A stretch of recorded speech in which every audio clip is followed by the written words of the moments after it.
안녕하세요. 반갑습니다. 오늘 큰 제목은 알아차림 넘어 깨달음으로. 이건 사실 우리 교재 깨달음의 길 숙고명상의 그 주제어입니다. 주제어. 알아차림하면 대개 이제 사띠를 이야기하죠. 마음 챙김 또는 뭐 깨어있음. 그것만으로는 안 된다 이거지. 알아차림 또는 마음 챙김 명상만으로 그치는 경우가 많아요. 알아차림 넘어 뭐가 있느냐. 이게 한 5년 전에 어떤 주요 일간지 기자가, 명상 기자가 나에게 던진 질문이었어요. 그때 그 여러 명상 대가들 있는 자리에서 나에게만 특별히 던진 질문 아닌데 전체 좌중에게 던진 질문인데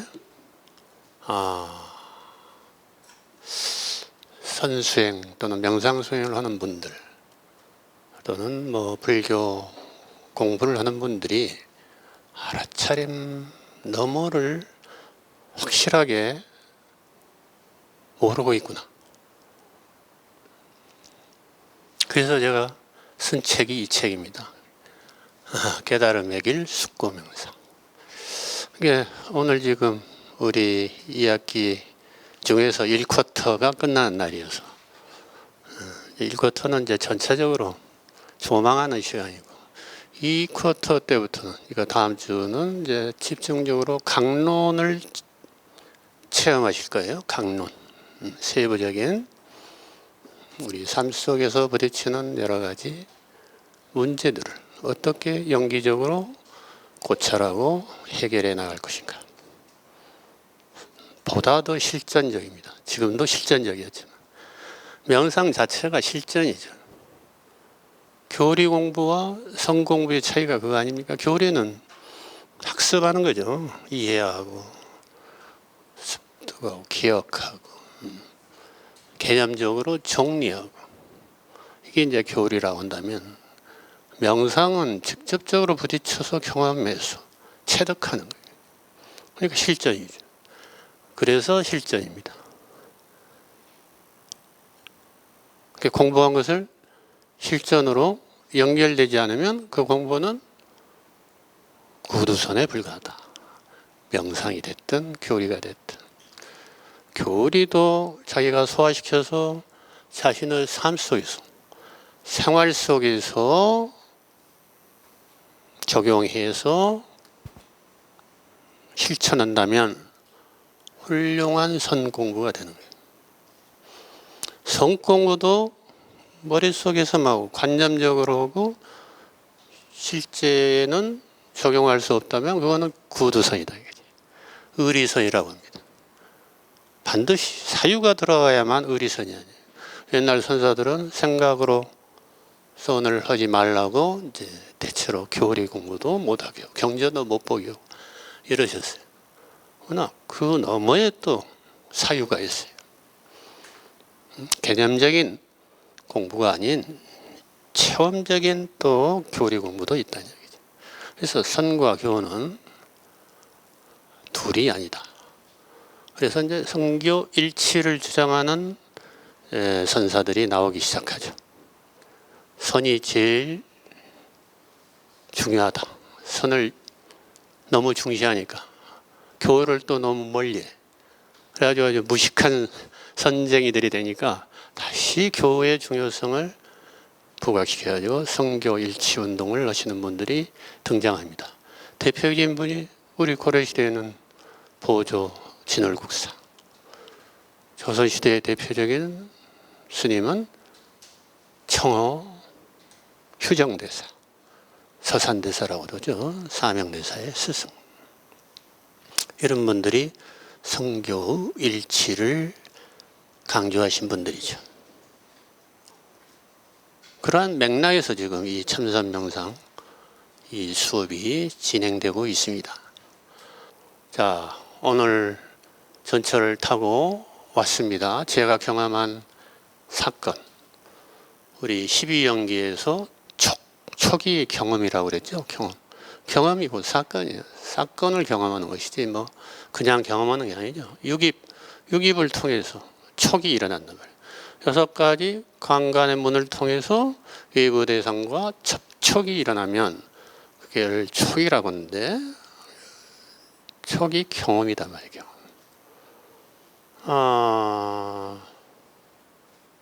제가 먼저 앉아 있었죠. 옆에 와서 다른 역에서 다음 역에서 들어와서 앉습니다. 근데 이제 약간 이제 움직이는 차니까 덜컹거리니까 내 발을 밟았어요, 이분이. 근데 뭐 슬쩍 바라보더니 그냥 아무렇지도 않게 더 앉는 거예요. 이럴 때 일본 사람들은 어떻게 합니까? 미안합니다 그러면 밟힌 사람 또 어떻게 해요? 미안한 사람이 더 미안하다고 그러죠. 아니 밟힌 사람이 아니 나 때문에 당신이 밟았습니다. 뭐 이런 식이죠. 일본 사람 그런 점은 좀 좋은 것 같아요. 약간 좀 이중적이긴 하지만. 근데 우리 한국 이분은 도인이에요, 도인. 한번 탁 밟고 슬쩍 보더니 그냥 아무렇지 않은 듯이 전혀 뭐 어떤 분별, 판단 분별이 없는 분 아니에요. 선악의 분별이나 미안하다, 미안하지 않다 이런 분별이 없으니까 그저 바닥 밟듯이 남의 발을 밟고도 아무렇지도 않고 태연부동으로 탁 앉는 거죠. 밟힌 사람은 어떻습니까?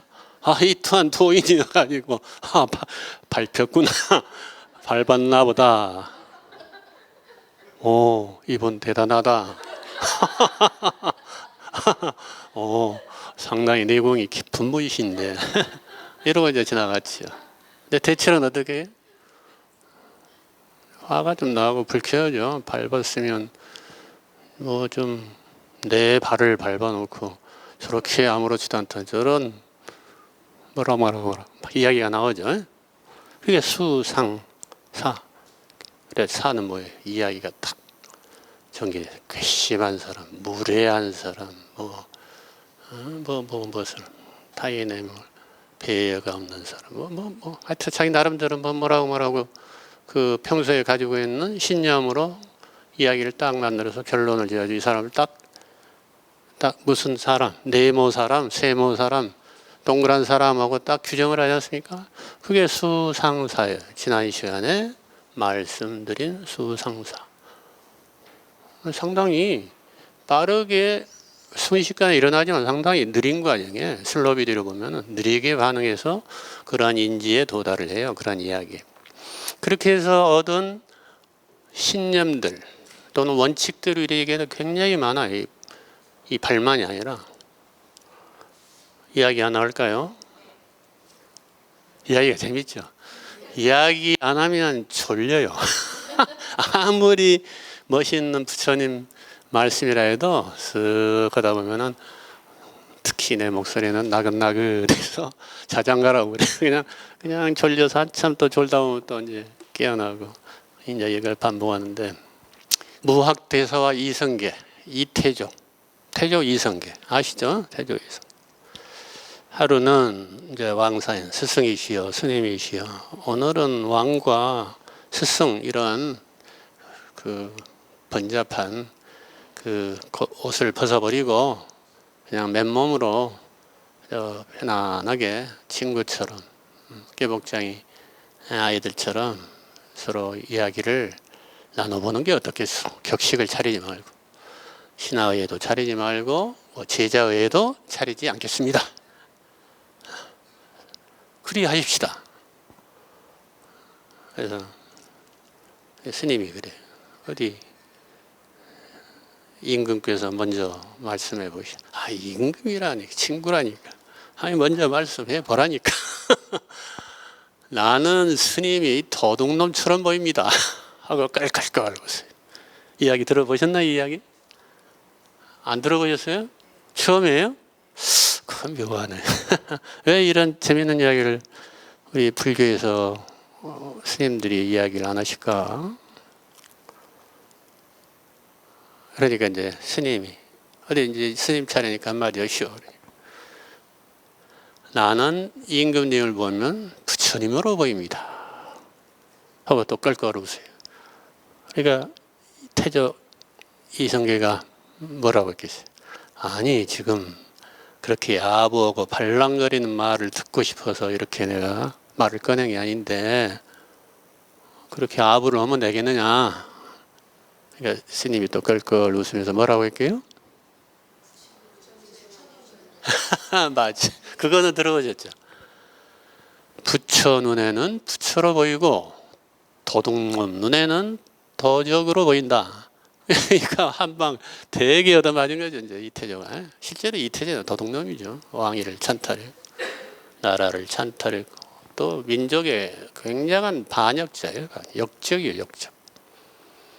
그 고려 말 그때가 원나라가 쇠망해가지고 우리나라뿐만 아니라 중국 대륙에서도 또 뭐 세계 각 지배한 모든 나라에서 쫓겨나던 시절에 쇠망에 힘이 다해가지고 그래서 중한 대륙이 주인이 없을 때 아직 주원장 명나라 태조가 주원장인데 주원장이 이제 막 건설을 하려고 할 때요 명나라를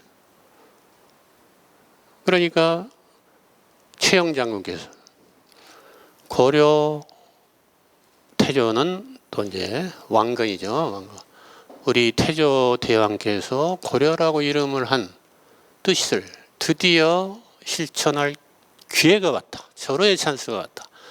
고려라는 것은 고려라는 이름은 고구려의 고토를 다 회복해서 옛날에 그 우리 선조들의 그 강역 우리 조상들의 피가 땀과 호흡이 서려 있는 만주나 요동반도 이쪽 고조선의 땅을 회복하겠다. 이게 이제 고려 건국 고려라는 이름을 지은 제1의 동기였다. 동기. 드디어 우리 태조대왕의 뜻을 실현할 수 있는 절호의 찬스다. 그 최영 장군이 군대를 일으켜서 물론 왕의 허락을 받고 가다가 이하도에서 장마를 만나요. 그러니까 이제 그 뭐 뻘밭이 우려가지고 이제 뭐 굉장히 힘들었겠죠. 군사들이 전진도 못하고 뭐 병은 나고 뭐 설사병도 도지고 뭐 그러니까 이제 이태조가 회군을 계획을 했어요. 회군을 결심하고 최영을 제압하고 돌아와서 그걸로 끝난 게 아니라 그 군대로 고려 말에 그 아주 혼돈에 또 쇠락했죠. 고려 왕도 뭐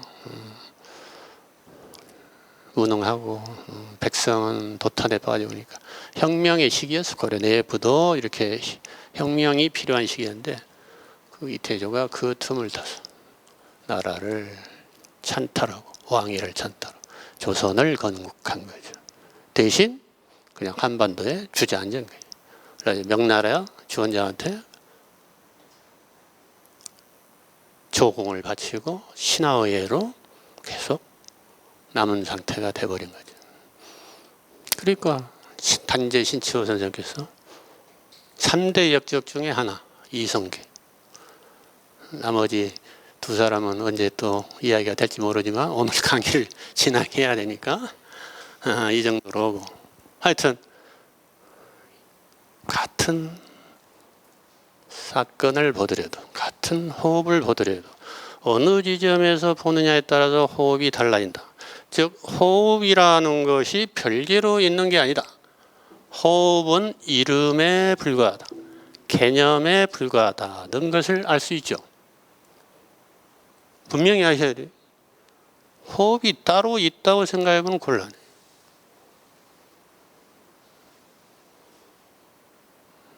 이걸 이제 개념지와 체험지, 무분별지 이렇게 표현도 하죠. 내가 직접 호흡을 코에서 느낀 그게 호흡의 실제예요. 실제.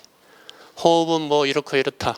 들어오고 나오고 산소를 흡입하고 이산화탄소를 배출하고 뭐 어쩌고 저쩌고 이런 것은 개념지고, 내가 코 입구에서 가슴에서 배에서 각각 느끼셨던 그것은 나에게 있어 호흡의 실제다, 실제 모습. 실제와 개념을 구별하셔야 된다. 이게 개념에 떨어져 버리면 안 된다. 이게 아주 이 명상의 중요한 포인트예요, 포인트. 선사들이 다 그래서 분별하지 말라 그러는 거죠. 개념으로 이해하고 파악하려지 말라. 그래서 이제 선문답, 도저히 답 없는 것을 딱 문제를 내. 답을 내면 틀리게 문제를 낸단 말이에요. 그리고 풀어보라 그래. 머리로, 개념으로, 분별로 가는 세계가 아니다는 것을 알려주는 소식이에요. 그런 걸 이제 화두라고 공안이라고 그래요. 근데 화두나 공안에도 의미를 붙여가지고 뭘 찾으려고 하면 그 사람들은 백발백중 엉터리지. 다 그러면 아무리 열심히 어디서 예수복수보고 선어록 뒤져가지고 그럴싸하게 답 가져가도 눈 밝은 선사한테 가면 그거는 정답이 아니니까 매를 받는 거예요. 개념으로 갈 부분이 아니다 이거지. 개념으로 답을 내릴 퀴즈 풀이처럼 정답을 내면은 그것은 전부 틀렸다. 근데 그 정답을 또 잘하는 분들이 있어요. 1700개 공안을 다 풀었다고 그냥 의심하는 분들이 있어요. 그래서 인가를 받았다고 하는 분들이 있어요. 그러면 그 인가를 해준 사람은 누구고 인가를 받은 사람은 누군지 알쏭달쏭해. 그런 분을 내가 가끔 보거든. 그런데도 뭐가 좀 자기 문제 해결 안 되면 나한테 찾아오니까 내가 알죠. 안 그러면 그랬는지 안 했는지 나 모르지. 그런 분들도 찾아와요. 자, 개념지와 체험지 또는 분별지와 무분별지 이런 식으로 이제 대승경전이나 선가의 어록에서 용어들을 쓰면 이제 그걸 좀 이해는 하시겠죠? 확실하게 구별하실 수 있죠?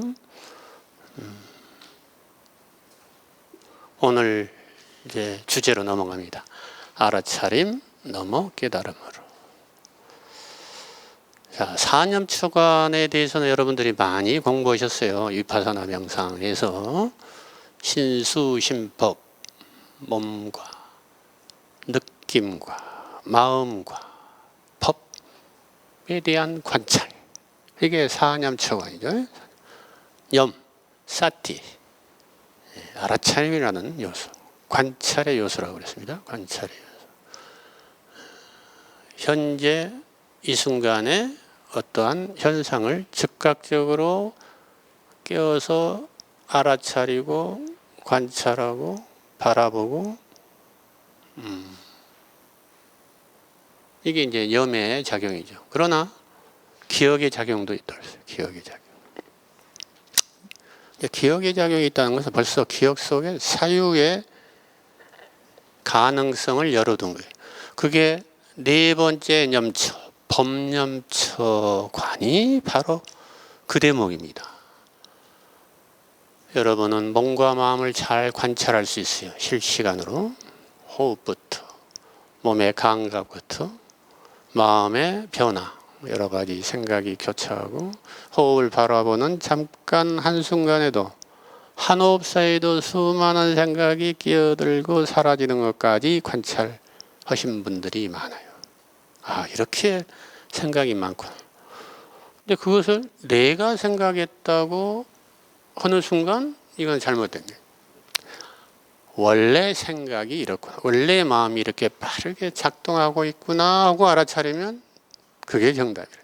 아까 지하철에서 내 발등을 밟았어요, 옆 사람이. 그럴 때 내가 강조가 되면 내 발등을 밟았다. 그런데 아무 미안함을 표시하지 않는다. 그러면 어떻게 돼요? 화가 나고 이제 그 사람의 교양 수준에 따라서 점잖게 또는 뭐 강하게 이의를 제기할 수도 있겠죠. 반응을 할 수 있겠죠. 왜 발을 밟고도 그렇게 가만히 있느냐. 좀 너무한 거 아니냐. 뭐 이런 식으로 점략 이야기할 수도 있고, 발을 밟고 아무 표시도 안 하다니 하면서 화를 벌컥 낼 수도 있고, 여러 가지로 표현할 수 있겠죠. 내 발등이 아니라 발등에 상대방 신발이 살짝 얹혀서 압력을 눌러서 다시 들어 올려서 사라지는구나. 이렇게 관찰을 했다 해봐요. 내가 없으면 어떻게 돼? 화가 안 나죠? 관찰밖에 없잖아요. 그냥 사건으로 끝나. 촉으로 끝나. 느낌. 약간 압력이 증가했다가 압력이 해소되고. 아까 세게 밟을 때는 약간 아프려고 그랬는데 딱 비켜주니까 엄청 편안하네. 이 느낌이 이 정도. 이 정도가 이제 수야, 수. 그 다음을 진행 안 해버리면, 상사로 안 해버리면 그 사람은 도인이라. 무학대사고, 벌컥 뭐라고 하면은 이태조. 민족의 대역적 이성계가 되는 거 많은 것이죠. 그렇지 않습니까? 이렇게 보는 게 법념체. 법념체가 따로 있는 게 아니에요. 법념체라는 것은 사건을 이렇게 총괄적으로, 총체적으로, 연기적으로 보는 것을 법념처관이다. 이렇게. 법념처관에 대해서, 법에 대해서, 사념처관의 법에 대해서 관찰을 하라 할 때 이 법에 대해서 관찰하는 수행법을 배우신 분 있나요? 여러분들 중에서는 수많은 명상센터 또는 뭐 미얀마까지 가셔서 또는 태국까지 가셔서 또는 다람신라까지 가셔서 마음 공부들을 하신 분들이 많은 걸로 알고 있는데, 법념처관에 대해서 자세히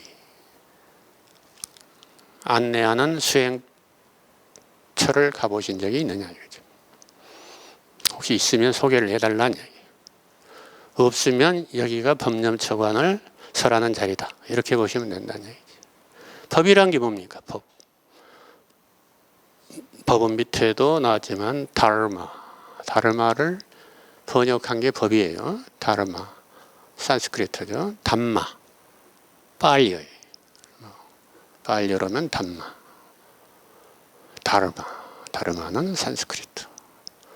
이게 이제 불교 중국 역경학자들이 법이라고 번역을 했어요. 이 다르마가 근데 굉장히 뜻이 여러 가지를 내포되고 있어요. 사티도 마찬가지예요. 사티도 한 단어로 표현하기가 참 어렵다고 제가 전 시간에 말씀드렸던 것 같은데, 법이 정말로 어려워요. 법이라는 것은 우리가 지키는 법 규율부터 해서 원리라는 뜻도 있고 진리라는 뜻이 많습니다. 법을 보는 자, 연기를 보고, 연기를 보는 자, 법을 본다 할 때 법은 진리야, 진리. 그때는 진리입니다, 진리. 부처님이 깨달으신 진리는 연기의 진리다. 연기법이다, 한마디로. 근데 법은 또 대상이라는 뜻이 있어요, 대상. 유기의 대상, 마음의 대상. 마음으로 뭘 관찰하는 대상이 있어야 될 거 아니에요. 제6근, 의근에 의해서 관찰되는 대상을 법이라고 돼요. 그럼 상당히 좁은 의미의 대상이죠. 정신적인 대상이 되죠. 정신적인 관찰. 그러나 방금과 같이 어떤 사건이나 사실, 이것도 법이라고 그래요. 우리에게 일어난 어떤 사건, 발등을 밟혔다. 발을 밟혔다. 하나의 사건이죠. 옆에 무례한 사람이 내 발등을 밟았다. 이게 아니라 이거는 상당히 에고가 개입된 표현이죠. 정확하게는 어떻게 한다고요? 어떤 신발이 내 신발 바닥이 내 신발 발등을 위를 눌렀다가 떨어졌다. 이게 객관적인 사실이에요. 자, 또 하나 이야기가 생각나네요. 뭐 책에도 소개를 했는지 모르겠는데, 허주라는 이야기 들어보셨나요? 허주. 빈배. 밤배가 아니라 빈배. 빈배하면 뭐 밤배 노래를 연상한 분이 있던데 그게 아니고 빈배. 밤배하고 약간 비슷해요. 새벽에 장자에 나온 얘기죠. 장자.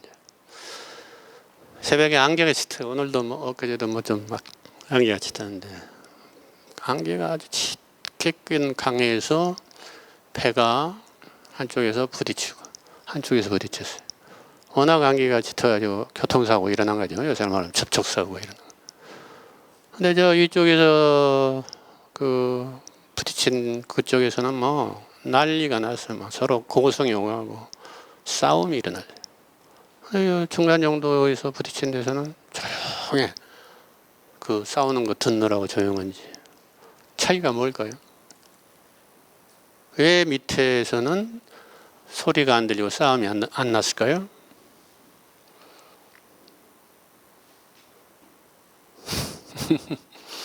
응? 그 사람이 안 타고 있어도 그래. 빈배란 말, 빈배. 빈배끼리 부딪혔어.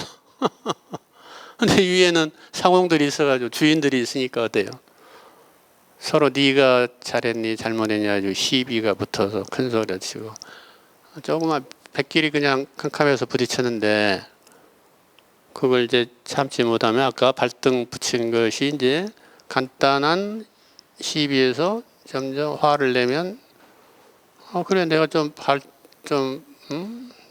지하철에서 균형을 못 잡아서 살짝 밟았기로서 그게 뭔 큰 잘못이라 그렇게 큰 소리로 나한테 따지냐 하면서 한번 또 부딪히면 이쪽에서 그보다 1단계 더 세게 또 이 사람이 나한테 사과는 안 하고 이렇게 큰 소리 치네 하고 또 이제 따지고 또 이제 더 목소리를 내고 말이 반말 빗스름하게 나오네 하면서 또 이제 치고 받고 나오면 이제 에스컬레이션이 돼서 엄청난 싸움으로 간단한 거 가지고 간단한 사건이 엄청난 싸움으로 변질해서 죽이네 살리네가 돼요. 한 사람이 힘이 막 체격이 커가지고 도저히 안 늙어서 주머니 문방구 카터칼 꺼내서 그냥 칼로 그냥 상대를 좀 이런 식이 우리의 중생의 현주소란 얘기예요. 그렇지 않습니까? 경우만 다를 뿐이지 수많은 경우에 똑같이 적용돼. 거기에 뭐가 작용하냐면 둘 다 빈배와 이 지하철 발등 사건하고 공통점이 뭐예요? 에고를 내세우면 시비 분별 갈등이 일어나고 에고를 철수시키면 에고를 내세우지 않는 순간 무아를 실천하면 조금도 그냥 발등이 밟혔다가 마는 것이죠. 내 신발을 내 깨끗하게 어제 내가 5,000원 줘서 구두를 잘 닦았는데 거기다 자국까지 내고 아무 말도 안 하고 미안하단 말로 뭐 이런 식으로 따지기 시작하면 에고가 발동돼서 수많은 이야기들이 그리고 분쟁이 일어나고 네가 잘났다 못났다 잘했다 못했다 이런 시비가 엇갈린다는 얘기죠. 간단한 것 같지만 이걸 전부 적용할 수가 있죠. 법념처관은 이렇게 하는 거예요. 법념처 수행에 대해서 모르겠어요. 뭐가 법념처예요? 경전적으로 말하면 법념처라는 것은 사성제를 관하는 거예요. 사성제. 사성제를 관하지 않으면 법념처가 아니에요. 법이라는 건 진리라고 그러죠. 진리는 뭐예요? 불교에서 진리는 뭡니까? 한마디로 말하면 사성제. 제라는 게 뭐예요? 진리제자예요. 성은 뭐예요? 성스러운 거룩한 진리.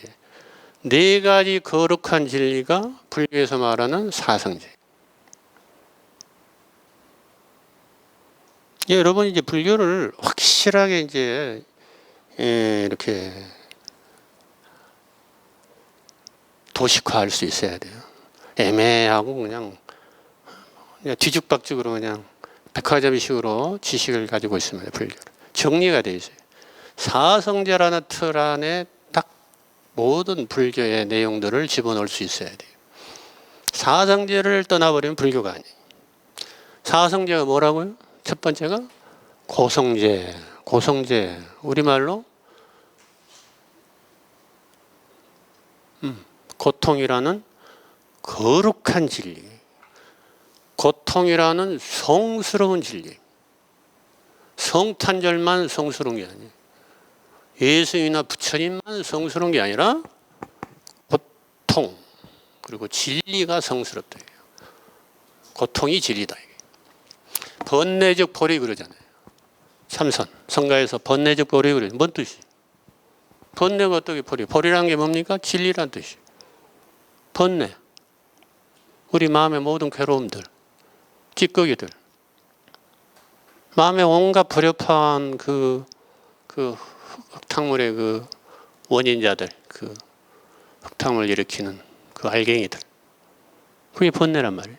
우리 번뇌가 어떻게 보리가 됐냐? 번뇌적 보리. 번뇌가 곧 보리다.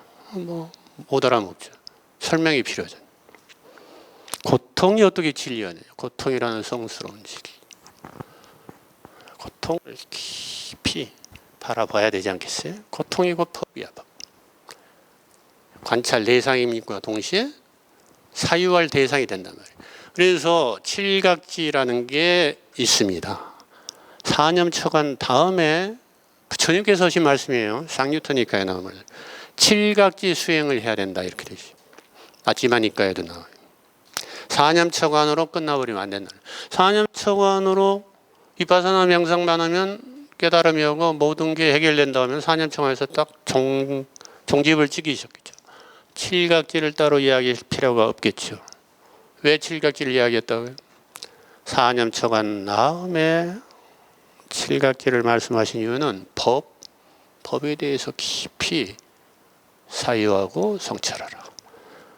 자, 칠각지 내가 7가지를 다 소개는 안 했습니다. 여기가 교리 시간은 아니니까 여러분이 다 기본적으로 금방 찾아볼 수 있고 또 배우신 바도 있을 거예요. 1각지가 염각지요. 사념초관. 두 번째 깨달음의 요소. 각지염은 깨달음의 요소라고 번역하겠습니다.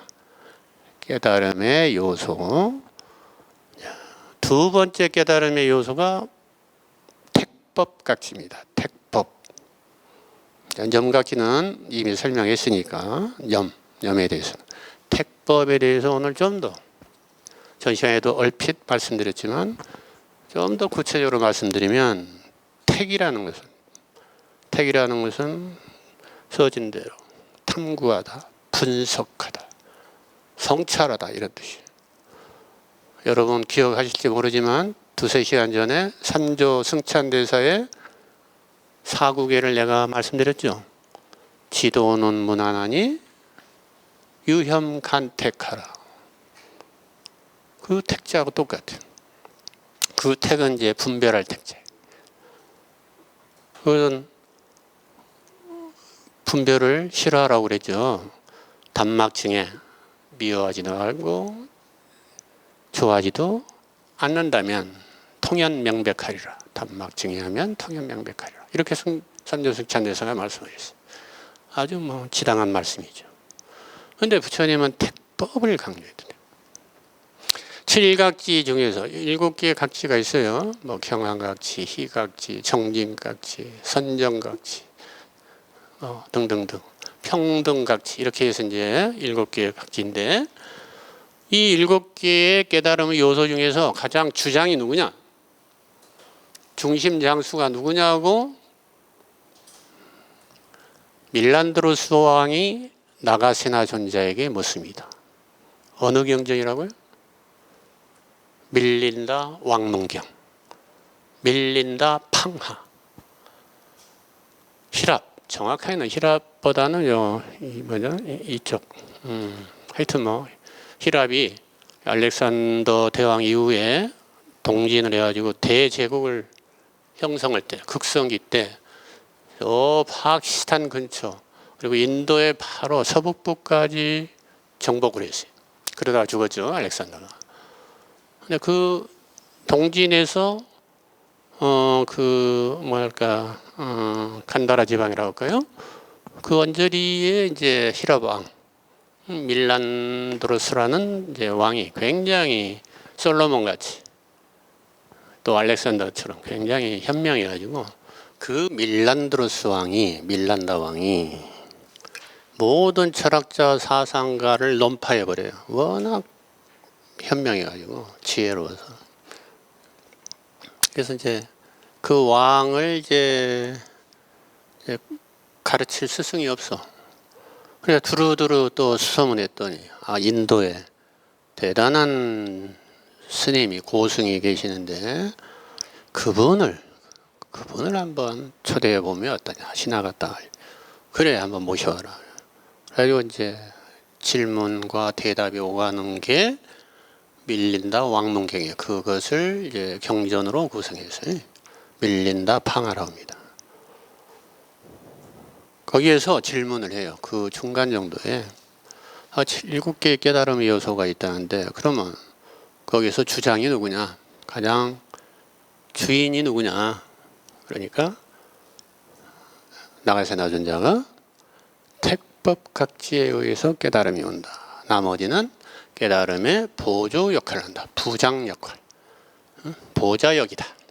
이런 대목이 있어요. 한번 관심 있는 분은 내 말이 사실인가 한번 확인을 해 보십시오. 어떤 맥락에서 그런 이야기가 나오나. 자, 법념처관이 택법각지, 칠각지로 연결돼서 깨달음이 온다. 이런 뜻입니다. 즉 사념처관, 위파사나, 알아차림에서 깨달음으로 연결되려면은 택법을 해야 된다. 이거죠. 택법. 택법이라는 것은 법에 대해서 깊이 탐구한다. 이게. 분석하고 성찰한다. 이게. 단순한 분별이 아니에요. 이때의 택은. 영어로는 뭐가 제일 좋을까요? 영어 잘하신 분. 영어 전문가 계시죠? 이 택을 뭐라고 번역을 영어로 하고 있습니까? 영어학자들이 번역을 했는데 제가 본 바에 의하면 investigate 가장 적합한 영어예요. 탐구한다, 자세히 조사한다 이런 뜻이에요. 연구, 탐구 이런 뜻이 있죠. investigate. 법에 대해서 탐구해야 돼. 뭐 좁게 말하면 법을 진리로 좁혀도 부처님의 가르침이 법이라고 그랬어요. 부처님께서 스승을 딱 두 사람을 천거했죠. 가섭존자를, 안한존자를 추천한 게 아니라 누구를 추천했다고요? 자기 자신과 법이란 말이에요. 응? 우리 자신과 법.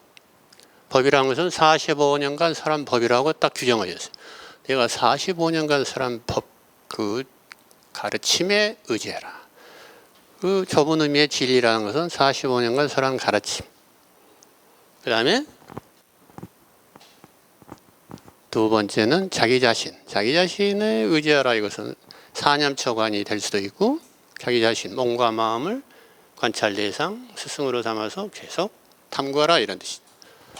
또 하나는 계행, 육입, 6개의 강관의 문을 통해서 대상이 들어올 때 그 대상에서 접촉이 일어나면 그 인상과 연상에 탐닉하거나 혐오하는 반응을 일으켜버리면 번뇌가 일어나니까 그 감관의 문을 잘 수호하라 그랬죠. 그 감관문을 수호하는 게 사실은 위파사나 명상이에요. 그리고 감관문을 잘 수호하는 게 계행이에요. 계행.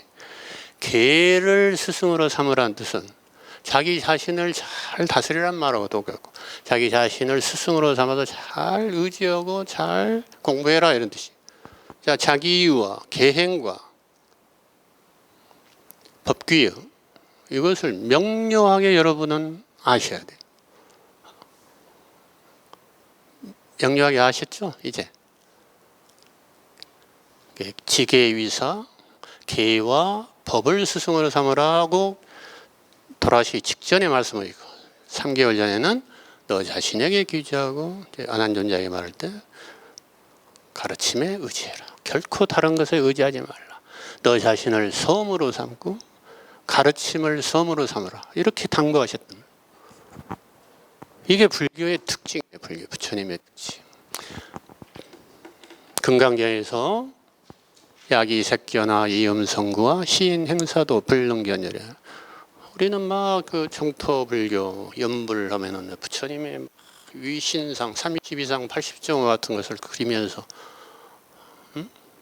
가장 신격하고 완벽한 존재로서 부처님을 갈구한단 말이에요. 그렇게 구하면은 행사도 잘못된 그릇된 길을 걷는 것이다.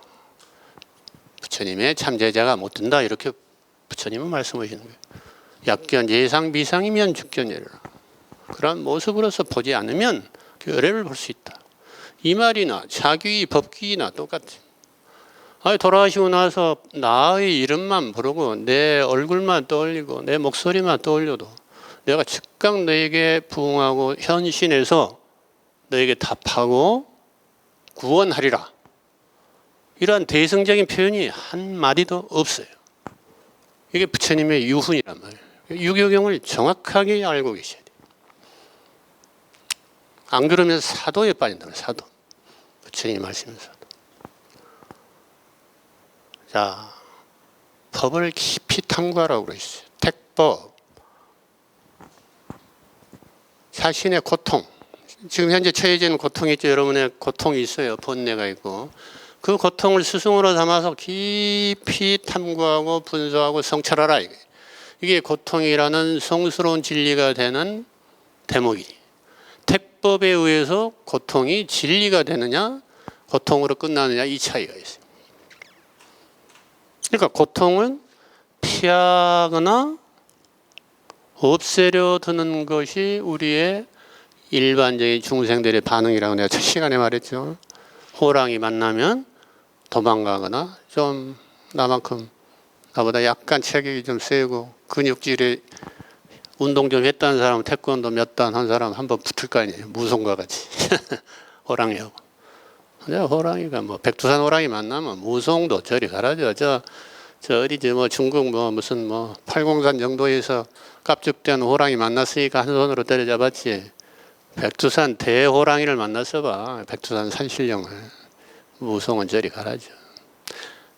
싸우거나 도망가서 고통은 해결되지 않는다. 이게 싸우려 들고 아니면 도망가는 것은 우리가 그렇게 하고 있는 게 아니에요. 이미 수만 년, 수십만 년 전에 우리 인류의 최초 인류가 자연과 대적하는 대응 방식이었어요. 그래가지고 유전자로 딱 우리 고층 내에 입력이 되어 있는 방법이에요. 대응 방식. 근데 그걸로 해결이 안 된단 말이에요. 그 부처님이 그것만으로 안 된다. 뭐 더 좀 더 다른 방법이 없느냐 할 때 고통과 싸우려거나 피하려는 게 아니라 고통 속으로 들어가서 호랑이 아가리 속으로 들어가서 고통과 직면하고 고통을 깊이 분석하고 사유하고 성찰해서 고통에서 배움이 일어나면 고통이라는 성스러운 진리를 얻어버리면 깨달음이 온다 이거죠. 깨달음은 선정 속에서 깨달음이 옵니까? 해탈과 깨달음의 차이가 뭡니까? 이제 여러분은 해탈과 깨달음도 수많은 경전이나 수많은 스님들에게 불교에서 해탈이란 말을 수없이 들었고 깨달음도 수없이 들었는데 깨달음은 무엇이고 해탈은 무엇입니까? 동의합니까? 예? 동의어예요? 아니요. 자, 한번 말씀해 보세요. 현재 알고 있는 정도를 말씀해 주셔야 우리가 정리할 수가 있어요. 깨달음은 하고 이렇게 번뜩이는 거, 아하 이렇게 하고 이렇게 하는 거. 해탈이라는 거는 내가 없는 거, 내가 없고 그 뭐 불교인지 기독교인지 모르겠지만 진리면 진리가 되거나 아니면 우주면 우주가 되거나 하나님이 되면 하나님이 되거나 그 근원자에서 된 거를 해탈인 것 같아요. 그러니까 아예 내가 없는 거를. 예. 네. 되게 이제 그렇게 이해를 하지요. 더 달리 좀 표현하실 분 있나요? 아주 상당히 제대로 이해를 하신 것 같은데 다른 분은 좀 더 좀 나는 이렇게 깨달음과 해탈을 구분하고 있다. 소개해 주실 분 없나요? 저는 해탈이라는 생각은 자유로움을 추구하는 것 같다라는 생각을 하고요. 그 다음에 깨달음이라는 것은 내가 이 현상을 알고 있다. 그러니까 지금 상황이나 아니면 진실이나 이러한 그러니까 사건이나 것에서 실제의 모습 이것을 실제를 알고 있는 것 그게 깨달음이라고 생각을 합니다. 그래. 그러니까 지금 두 분의 말씀만 약간 이렇게 연결시켜서 여러분들의 이해를 추적해 가면 깨달음은 아하든 뭐든 이렇게 좀 알매 세계고 해탈이라는 것은 어떤 상태다. 이렇게 좀 이야기를 할 수 있겠네요. 비스름하죠? 그죠? 맞아요. 해탈은 부처님의 정의에 의하면 번뇌로부터 벗어난 상태, 번뇌가 멸진된 상태, 완전히 번뇌의 불이 꺼져버린 상태, 이런 것을 해탈, 곧 니르바나, 불사, 죽음이 없는 상태, 이런 등등으로 표현을 하죠. 그 수많은 비슷한 그 표현들이 대승경계에 많이 나오죠. 열반, 적정, 그리고 이제 해탈이고 깨달음이라는 것은 실제로 영기관을 말씀. 부처님이 깨달았다 할 때는 영기의 이치를 12영기를 깨달았다 했죠. 진리를 깨달았다 할 때는 영기를 깨달았다. 고통이 어떻게 해서 비롯된 사성제를 깨달았다는 거예요. 고통이란 게 무엇이고 고통은 어떻게 해서 발생했고 고통은 어떻게 소멸될 수 있으며 소멸에 이르는 방법은 무엇이다. 이게 사성제. 이것을 확연하게 깨달았다 이거죠. 그래서 고통이 완전히 사라졌다. 무지가 사라졌다. 명지에 도달했다. 이렇게 말씀하셔요. 그러니까 깨달음은 상당히 이성적인 요소죠. 지혜의 요소고.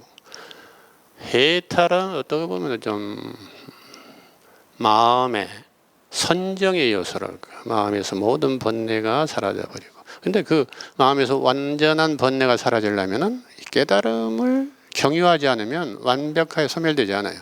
선정이 아무리 높은 단계까지 경험을 하셨어도 깨달음이 오지 않았다고 부처님은 말씀하셨거든요.